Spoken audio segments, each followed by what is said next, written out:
안녕하세요. 만나서 반갑습니다. 우리가 자꾸 법문을 들어야 돼요. 무엇을 자꾸 들어야 된다? 법문을 들어야 된다. 그 법문 듣는 걸 게을리하게 되면 마음을 놓치게 되더라고요. 그래서 자꾸 법문 듣고 강의 듣고 부처님 말씀을 가까이 해야 자꾸 놓치는 내 마음의 중심을 딱 잡을 수가 있어요. 그래서 절에 열심히 다니셨던 불자님들 중에서도 조금씩 법문 듣기를 게을리하고 부처님 말씀 공부하는 것을 게을리하다 보니까 불심에서 멀리 멀어지는 경우를 종종 보게 됩니다. 여러분들도 느끼시죠? 그래서 항상 법문 듣기를 가까이 해야 된다라는 걸 우리가 명심해야 됩니다. 스님인 저도 얼마나 경을 많이 보고 책도 얼마나 많이 봤겠어요. 부처님 경전도 항상 공부하고 연구하고 큰 스님들 법문도 많이 들었지만 때때로 제 자신의 중심을 놓쳐버리는 경우가 있어요. 막 게을러진다든가 나태해진다든가 그럴 때마다 법문으로 부처님 말씀이나 우리 선지식 큰 스님들 법문으로 마음을 다잡고 중심을 이렇게 세우는 겁니다.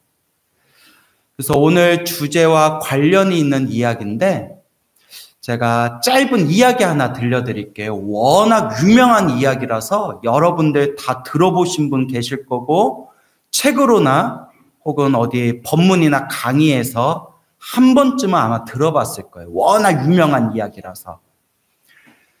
그 대각국사 의천이라고 고려시대 큰 스님이 계셨어요. 혹시 알고 계시나요? 잘 모르나 보구나. 어떤 분이 스님 저는 들어도 자꾸 잊어먹어요 이러는 분이 계시더라고요. 그래서 처음에는 막 안타까웠는데 지금은 고마워요. 했던 얘기 또 해도 항상 새롭잖아요. 그죠 여러분? 아유 저 얘기 또 한다. 옛날에 들었던 건데 또 한다 이러면 골치 아픈데 스님 들어도 잊어먹어요 하는 분들은 했던 얘기 또 하고 또 해도 어때요? 새롭잖아요. 그래서 요새는 고맙더라고요. 그래. 듣는 족족 다 잊어먹어라. 나 했던 얘기 계속 하련다. 법문 준비하기도 힘들어 죽겠다. 이제 웃자고 한 얘기고요. 고려시대 때 대각국사 의천이라는 큰 스님이 계셨는데 고려시대 문종의 넷째 아들로 태어났대요. 그래서 머리 깎고 출가하셔서 우리 한국 불교사의 큰 획을 그으신 그런 고려시대 아주 큰 스님이었던 대각국사 의천이라는 스님이 계십니다. 근데 이 대각국사 의천 스님께서 문종의 넷째 아들 왕자로 태어났는데 울음을 그치지를 않더래요. 하루 종일 울고 울음을 도저히 그치지를 않고 왼손을 꼭 쥐고 있는데 아무리 왼손을 피려고 하더라도 왼손을 피지를 않더래요. 그러니까 아니 우리 왕자님이 뭐 장애가 있나? 우리 왕자님이 뭔가 몸이 안 좋은가? 신변에 문제가 있는가? 얼마나 걱정이 크겠어요. 그래서 몇 날 며칠 동안 이 넷째 왕자가 울음을 그치지를 않은데 어디선가 멀리서 통통 그 절집에 모거 아시죠? 탁탁탁탁 치는 거. 모거 소리가 은은하게 모거 소리가 들리는데 그 모거 소리가 딱 들릴 때마다 넷째 왕자가 울음을 그치더래요. 참 신기하다. 이게 무슨 일인가? 이게 무슨 인연이 있나 보다. 그래서 신하들한테 시켜서 저 어디선가 사찰에 모거 소리가 들리는데 무슨 소리가 들리는데? 모거 소리가 들리는데 어디서 들리는지 또 그 모거를 두들기고 있는 분이 있다면 그분을 모시고 와라. 찾아서 모시고 와라. 왕이 명령을 내렸어요. 그래서 어디선가 은은하게 모거 소리가 탁탁탁탁 둥둥둥둥 모거 소리가 들리는 그 소리를 찾아서 신하들이 산 건너고 물 건너고 산 건너고 물 건너다가 소리를 찾아서 중국까지 갔어요. 어디까지요? 이쯤 되면 또 의심 많은 사람들은 스님 아무리 이야기라지만 오버가 심하십니다. 중국의 모고 소리가 어떻게 고려 땅까지 들립니까? 근데 이렇게 깊이 따지면 돼야 안 돼요? 안 돼요. 불교서라는 깊이 따지면 정신건강에 해로워요. 그냥 그러려니 하고 들으세요. 알겠죠? 말하고자 하는 교훈이 중요한 거니까. 스님 그거는 요새 시대 말이 안 됩니다 하면 돼야 안 돼요? 그럼 내가 미워할 거야 나중에. 그러니까 깊이 따지지 마세요. 그래서 이제 저기 서해를 건너서 중국 땅까지 가가지고 그렇게 이제 중국 땅에서 모고 소리를 듣고 중국 땅에서 그 모고 소리를 듣고 산 건너고 물 건너서 가고 가다 보니까 항주라는 지방이 나왔어요. 무슨 주? 항주. 항주에 유명한 호수가 있대요. 그 호수가 경호라는 호수예요. 경호.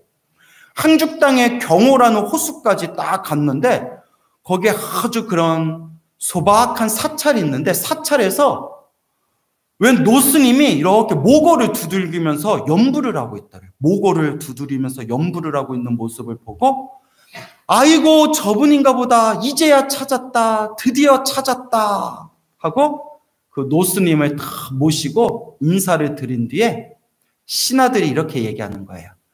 저희는 고려 땅에서 온 사신입니다. 우리 넷째 왕자님이 태어났는데 도저히 울음을 그치지 않다가 요 모고 소리가 은은하게 들릴 때면 울음을 딱 그치십니다. 그래서 이 모고 소리를 찾아서 물 건너고 산 건너서 왔더니 요 중국 땅 항주 경호까지 왔습니다. 그 노스님도 깜짝 놀라면서 아니 여기서 제가 두드린 모고 소리가 고려 땅에까지 들린단 말입니까? 심상치가 않네요. 이게 무슨 깊은 인연이 있는 것 같습니다.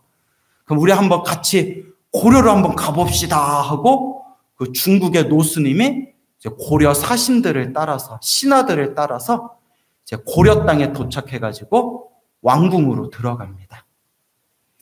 그래서 모고를 두드린 노스님을 모시고 왔습니다 하고 이제 소식을 들은 왕하고 왕비가 이제 궁 밖에까지 나와서 정중하게 모시는 거예요.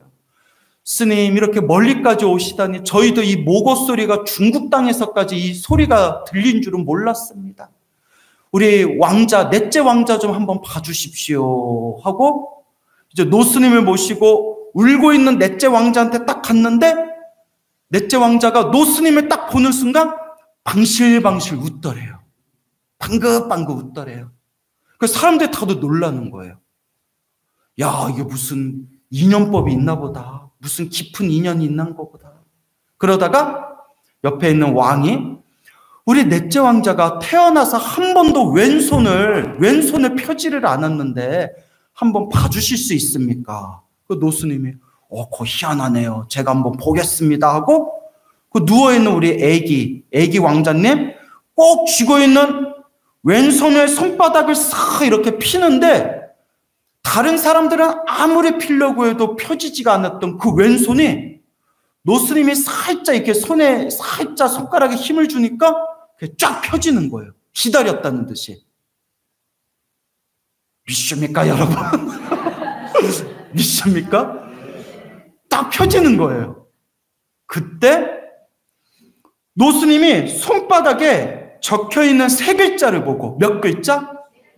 왼손에 세 글자가 딱 문신이 새겨지듯이 세 글자가 딱 박혀 있었는데 그 세 글자를 보는 순간 노스님이 그 자리에서 절을 하면서 대성통곡을 하더래요. 그 자리에서 엉엉 울더래요. 그 다들 이게 무슨 일인가 왜 그럽니까 스님. 그 노스님이 이제 막 대성통곡을 하면서 울다가 이제 마음의 안정을 다 찾은 뒤에 하는 얘기가 저 왕자님의 손바닥을 보십시오. 뭐라고 적혀 있습니까? 하니까 몇 글자가 적혀 있다고 했어요? 세 글자. 따라서 불무령 부처불 없을무 영험할 영 부처님은 영험이 없다. 무령, 영험이 없다. 불무령, 부처님은 뭐가 없다? 영험이 없다. 부처님은 가피가 없다. 부처님은 영험이 없다. 세 글자가 딱 적혀 있는 거예요. 사람들이 깜짝 놀랐는데 이제 노스님이 하는 얘기가 넷째 왕자를 보면서 울면서 스승님 이러는 거예요. 무슨 님? 스승님. 옛날에 다 했던 얘기인데 다들 새로운 눈으로 이렇게 쳐다보시니까 기억나시죠? 예, 안 나요? 고마워요. 했던 얘기 계속 해도 또 박수까지 치고 그러세요. 자, 그래요? 불무령, 부처님은 영험이 없다. 스승님! 이러는 거예요. 그러니까 이제 주변의 사람들이, 왕과 왕비가, 수많은 사람들이 왜 그러십니까? 이게 어떻게 된 연유입니까? 하니까 노스님이 하는 얘기가 몇십 년 전에 자기가 모시던 은사스님이 계셨대. 은사스님. 평생을 청정하게 계율을 지키고 그리고 신도들이 주는 보시를 한 톨도 한 푼도 헛되이 쓰지 않고 모으고 모아서 부처님 도량 불사를 하고 평생을 간절하게 염불을 하셨던 그런 정말 세상에 둘도 없었던 그런 노스님, 은사스님이 계셨대요. 스승님이. 그래서 이 스승님께서 항상 부처님께 발언하기를 제가 세상에 널리 부처님 법을 펼치기를 바랍니다. 제가 널리 부처님 법을 세상에 널리 펼치기를 바랍니다. 그게 늘 발언하면서 염불정진을 하셨는데 어느 날이었대요. 돌아가시기 3년 전에 갑자기 야야야 나 다리가 이상하다 하더니 딱 주저앉으면서 안진뱅이가 되셨대요. 안진뱅이가. 그 다음에 참 이게 이렇게 우리 스님 열심히 수행하셨는데 이게 무슨 일인고 하고 있었는데 안진뱅이가 된 지 1년이 지나서 야야야야 나 눈이 안 보인다 하고 장님이 되셨대요.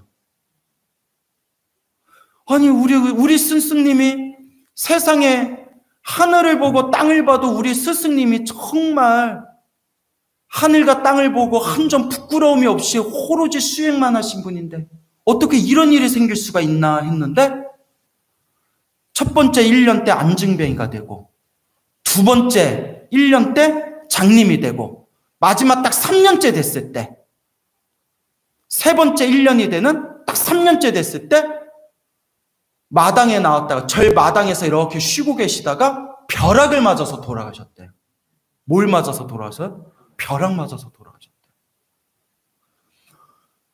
3년 동안 있었던 일인데 첫 번째 1년은 뭐가 되고 안진뱅이가 되고 두 번째 1년은 뭐가 되고 장님이 되고 마지막 세 번째 1년이 됐을 때 그러니까 딱 3년이 지났을 때 뭘 맞고 돌아가셨어요?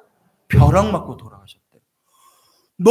제자가 너무나 충격을 받아가지고 부처님은 영험이 없다. 부처님은 영험이 없다. 울부짖으면서 스승님 손바닥에다가 다비식을 올리기 전에 스승님 손바닥에다가 너무나 속상하고 부처님께 너무나 서운하고 섭섭해서 세 글자를 자기가 직접 세 글자를 적었다는 거예요. 뭐라고 적었다? 불무령. 부처님은 뭐가 없다? 영험이 없다 하고 딱 적고 은사스님 화장을 해서 다비식을 올린 뒤에 오랫동안 그냥 세상을 정처 없이 방황하다가 나이가 들어서 문득 그래도 내가 스승님 모시고 부처님께 기도했던 그 시절이 가장 행복했었다 라고 마음으로 뉘우치면서 다시 은사스님이 불사하셨던 그 항죽 땅 병호에 있는 은사스님이 불사하신 사찰에 와가지고 그렇게 매일매일 모고를 두드리면서 염불을 하고 있었는데 오늘 이 자리에 고려의 넷째 왕자님을 봤는데 왼 손바닥을 딱 펴봤더니 딱 내가 쓴 무슨 글자가 적혀 있더라? 불무령이다 라고 적혀 있는 걸 보고 그 자리에서 자기가 놀래가지고 우리 전생의 스승님이 다시 오셨구나 하고 제가 눈물을 쏟으면서 절을 한 겁니다. 하면서 그 노스님이 이렇게 얘기하는 거예요. 이제야 이 깊은 뜻을 알았습니다. 이제야 이 깊은 뜻을 알았습니다. 부처님께서 말씀하시기를 자기가 지은 업은 누가 받는다? 자기가 받는다. 단 무거운 업보는 어떻게 받는다? 예, 크게 받을 걸 작게 받는다. 제가 늘 말씀드리죠. 내가 지은 업보는 누가 받는다고요? 내가 받는데 기도를 열심히 하고 수행을 열심히 해도 나쁜 일이 생기는 것은 영험이 없는 게 아니라 크게 받을 걸 어떻게 받는 거다? 작게 받는 거다. 늘 말씀드리죠. 그래서 노스님이 하시는 말씀이 우리 스승님이 항상 부처님께 발언하기를 제가 세상에 널리 부처님 법을 펼치기를 발언합니다. 세상에 부처님 법을 널리 전하기를 발언합니다 하면서 연불수행을 해오셨는데 우리 은사스님이 과거 전생에서부터 지은 그 수많은 업보, 큰 업보가 있어서 3생을 받아야 할 업보를, 몇 생을 받아야 할 업보를? 3생. 태어나고 태어나서 세 번 태어나서 3번 받아야 할 3생을 받아야 할 업보를 몇 년 만에 다 받고 가신 겁니다. 3년 만에 다 갚고 이렇게 고려의 왕자로 태어나신 겁니다. 다음 생 태어날 때 안진뱅이로 살아야 할 업보와 그 다음 생 또 태어날 때 장님으로 살아야 할 업보와 그 다음 생 태어날 때 벼락에 맞아서 죽어야 할 업보 3생을 받아야 할 업보를 그 크게 오랫동안 받아야 할 업보를 몇 년 만에 다 갚고 가신 겁니다. 3년 만에 다 갚고 이렇게 고려 땅의 왕자로 태어나셨으니 우리 고려의 왕자님은 내 전생의 스승님은 이번 생 왕자로 태어나 일찍 머리 깎고 출가해서 전생의 원력대로 널리 세상에 부처님 법을 전하실 겁니다 하고 그 노스님이 눈물을 주르륵 흐르니 그 순간 호련히 왕자님 손바닥에 있던 불무령이라는 글자가 사라라라라 이렇게 사라져 버렸대요. 믿습니까 여러분? 예, 이게 바로 불무령. 부처님은 영험이 없다가 아니라 따라해서 불유령. 있을 유자. 부처님은 뭐가 있다? 영험이 있다. 이걸 꼭 명심하시기 바랍니다. 알겠죠? 예, 그래서 이거 다 아는 얘기인데 모르셨던 분들은 재밌죠? 근데 이 이야기가 왜 중요하냐? 제가 서두에 자꾸 법문을 들어야 된다 그랬죠? 그래 내 중심을 안 놓친다고. 제가 이 이야기를 서두에 들려드린 이유가 있어요. 여러분 충격받지 말고 잘 들으세요. 얼마 전에 어느 노 비구니 스님이 오셨어요. 이렇게 비구니 스님이 오셔서 스님 법문 너무 잘 듣습니다. 눈은 맑고 깨끗하신데 좀 많이 체구가 왜소하시고 좀 이렇게 이제 많이 얼굴이 좀 시커머시고 많이 마르셨더라고요. 근데 이렇게 눈은 이렇게 좀 살아있더라고요. 근데 이렇게 안색이 좀 피부 색깔이 좀 시커머셔요. 그래서 이런저런 얘기를 하다가 뭐 너무 자세히 얘기한 그렇고요. 그 스님에게 누가 될 수 있으니까. 좀 늦게 출가하셨대요. 늦게 출가하셨지만 그 10년 동안 정말 부처님만 바라보면서 정말 열심히 기도하셨대요. 기도하면서 어떤 맛도 보셨나 봐요. 내가 정말 부처님 만난 게 너무 감사합니다. 하염없이 10년 동안 저 산속 깊은 시골 마을의 작은 절에서 부처님만 바라보면서 10년 동안 오로지 기도하셨대요. 그러면서 하시는 말씀이 제가 지금 췌장암 말기입니다. 이러시더라고요. 뭐라고요? 췌장암 말기. 깜짝 놀라셨죠? 몸이 멀쩡했는데, 그러니까 여러분 저도 인터넷에서 봤는데 췌장암은 징조가 있어서 병원 가면 이미 늦었대요. 얘기 들으셨죠? 무섭다. 그래서 어느 날 이게 소화가 안 되더래요. 소화가. 자꾸 속이 더부룩하고 너무 소화가 안 돼서, 예전에는 뭐 소화가 안 돼도 뭐 약 먹고 그러면 금방 나는데 너무 소화불량이 갑자기 그랬대. 갑자기. 아유, 뭐 좀 위장병인가 보다 하고 이렇게 작은 병원에 갔더니 뭐 CT 같은 걸 찍었겠죠. 의사가 좀 심상치가 않다고 좀 큰 병원에 가서 정밀 검사를 받아보라고. 그래서 이렇게 큰 병원에 가서 아무 일 없겠지 하고 검사 받았는데 이미 말기라는 거예요.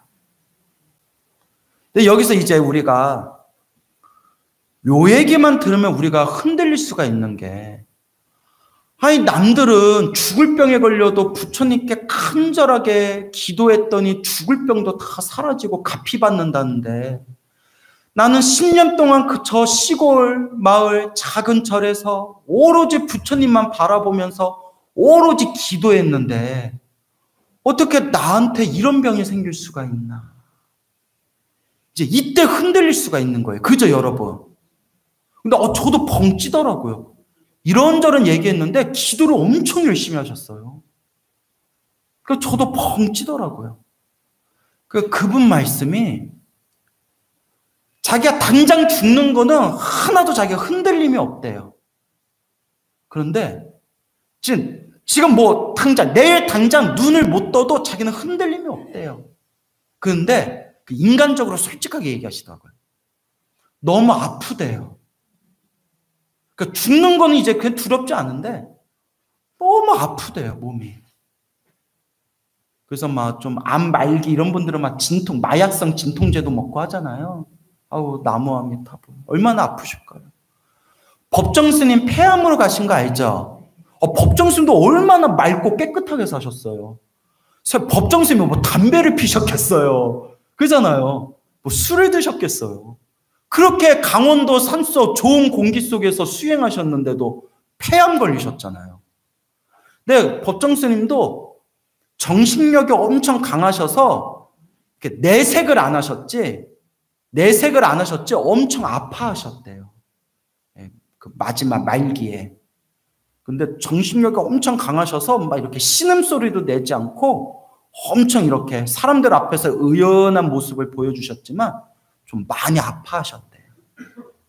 그러니까 그 비구니 스님이, 스님, 내일 죽어도 저는 뭐 여한이 없습니다.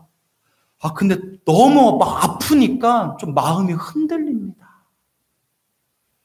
그래서 제가 가만히 있다가, 스님께서 제 법문 많이 들으셨으니까 제가 무슨 말을 더 하겠습니까? 하면서, 스님, 저는 잘 모르겠지만 부처님과 큰 스님들이 늘 말씀하셨지 않습니까? 크게 받을 걸 어떻게 받는 거다? 작게 받는 거다. 수없는 과거 전생부터 지었던 그 무거운 업보를 이번 생에 싹 갚고 갖는 거다. 그러니까 스님께서 이렇게 고개 끄덕이면서, 저도 그렇게 생각하고 그렇게 늘 마음에 되새기고 있습니다 하시더라고요. 그래서 이렇게 좋은 덕담 해드리고 좋은 말씀 같이 나누고 이렇게 이제 법련사 나가시는 거 이제 배웅하고. 근데 저도 이제 기가 막힌 게, 항상 신도들한테 기도하십시오, 힘들고 괴로울 때일수록 기도하십시오 하면서 제 기도가피 영험담 얘기 많이 했잖아요. 기도에서 암이 나은 이야기, 불치병이 나은 이야기, 희귀병이 나은 이야기 싹 하다가 10년을 열심히 기도하신 스님이 갑자기 덜컥 이제 말기 암에 걸렸다라는 얘기를 그냥 그 자리에서 딱 들으니까, 그러니까 맨날 신도들 만날 때마다 기도해서 병이 나았어요 라는 말만 듣다가 기도하다가 몸이 이상해서 병원에 갔더니 말기암이에요 라는 얘기를 들으니까 제가 약간 벙찐 거예요.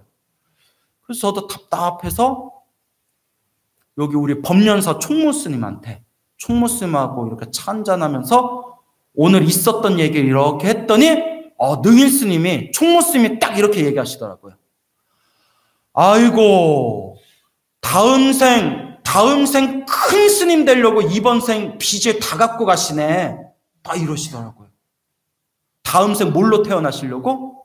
큰 스님으로 태어나시려고 이번 생 마지막 빚을 싹 갚고 가시는 거다. 그 말 들으니까 제 마음이 싹 시원해지면서 법문은 자꾸 들어야 되는구나. 나도 살짝 마음의 중심이 놓치려고 할 때 딱 이렇게 스님들 법문 들으면서 맞지. 그게 맞지. 부처님이 분명히 말씀하셨지. 크게 받을 걸 어떻게 받는 거다? 작게 받는 것이다. 그 비구니스님은 10년 동안 열심히 기도한 공덕으로 시작 없는 옛적부터 지었던 나쁜 업보가 있었다면 이번 생 크게 받을 업보, 이번 생 작게 갚고 다음 생 큰 스님으로 태어나시려나 보다.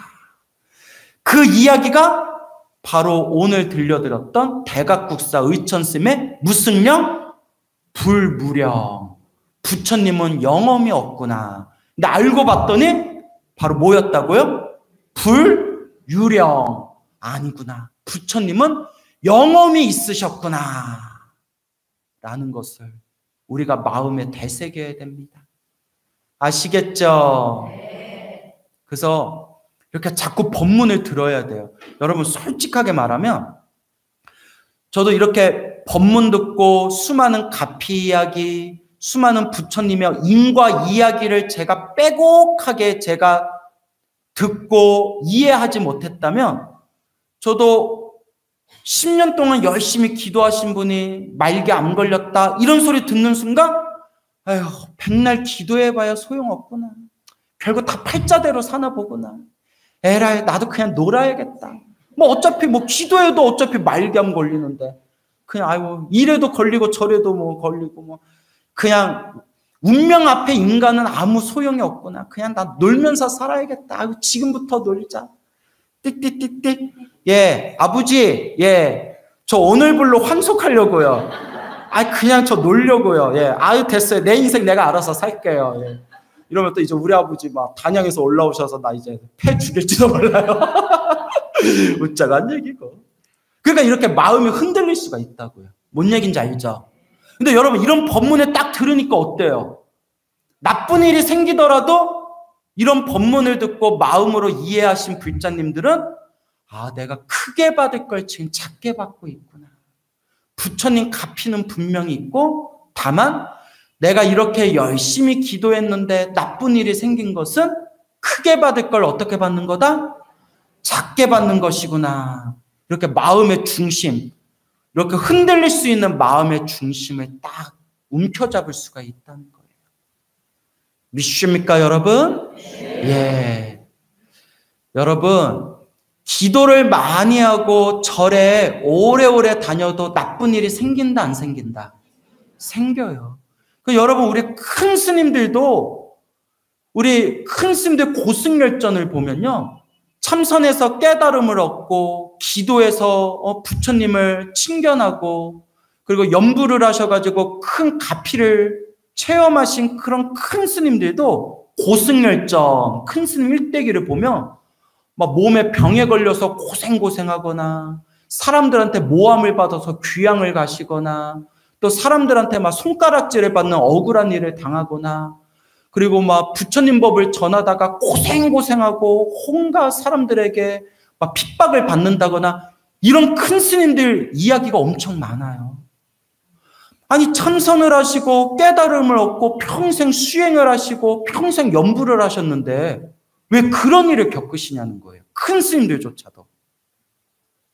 이럴 때 우리 중생들은 마음이 흔들릴 수가 있지만 우리 큰 스님들이 항상 이렇게 말씀하셨어요. 허허, 내 전생에 지은 빚을 오늘 갚는구나. 누가 지은 빚을? 내가 지은 빚을 지금 언제, 지금 누가, 내가 갚고 있는 것이구나. 이게 바로 인과법이에요. 무슨 법? 인과법. 여러분, 저도 매일매일 연불 부지런히 연불하고 여러분들한테 소중한 부처님 법문 열심히 전하고 있잖아요. 그렇죠?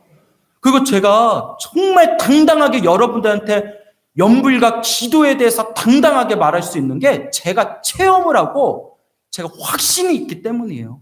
제가 부처님 가피를 체험했어요. 이렇게 저도 기도를 열심히 하는데도 저도 인생 살다 보면 똥 밟을 때 많아요. 아씨, 오늘 똥 밟았네. 내가 어쩐지 오늘 오기 싫었다, 내가. 그거 어떡해요? 그거 누가 지은 빚이에요? 내가 지은 빚으로 오늘 갚은 거예요. 네? 근데 또, 우리 총무스님이 옆에 있어서 알고 계시지만, 네? 아니, 총무스님이 그 당시에 제 옆에 있어서 총무스님이 보셔서 알고 있었지만, 예전에 어딘지는 말할 수 없고, 예전에 우리 같이 성지순례 갔을 때, 별 더러운 꼴을 한번 봤어요, 내가. 네? 그러니까 우리 총무스님도, 야, 쟤 또라이다, 또라이. 막 이러시면서, 신경 쓰지 말라고. 네? 근데 그것도 그냥 저도 허허 하고 넘어간 게, 아유, 이것도 누가 지은 빚이다?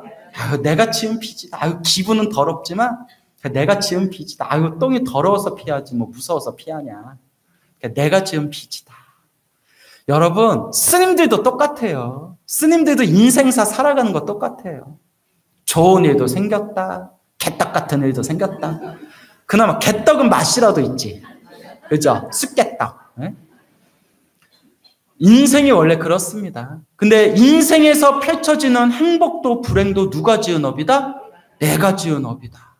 그러니 내가 지은 불행한 업보를 소멸하고 행복의 가피를 얻으려면 뭐 하는 수밖에 없다?